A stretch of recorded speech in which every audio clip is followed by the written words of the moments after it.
Флекенштајн и Кукан, двајца од Европската тројка задолжена за процесот Жан Моне, во петок ќе пристигнат во Македонија и ќе се обидат да го деблокираат процесот. Третиот, Вајгал, не доаѓа, откако ВМРО ДПМН повторно го блокираше со образложение дека политички се притвораат нивни истакнати членови.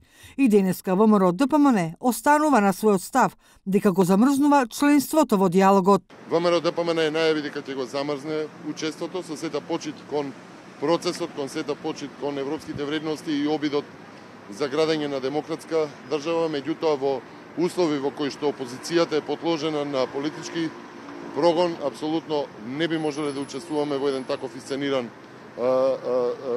исценирана атмосфера во која што ќе се глуми демократија, а реалноста е нешто сосема друго. Нова рунда разговори требаше да се одржи на 28 февруари и на 1 март во Скопје, за да се продолжи атмосферата на соработка, договор, барање на компромиси меѓу власт и опозицијата, но е откажана поради неможноста да се постигне меѓупартиски компромис. Коалицијските партнери, СДСМ и ДУИ, сметаат дека процесот треба да продолжи. Процесот на Жан Моне е многу важен од аспект на спроведување на реформите во интерес на сите граѓани на Република Северна Македонија.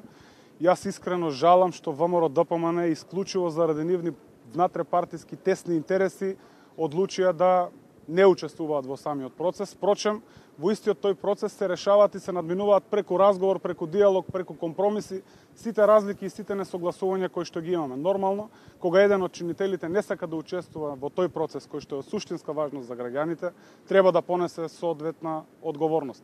Откажувањето на Жан Моне средбата не значи откажување од процесот на Жан Моне.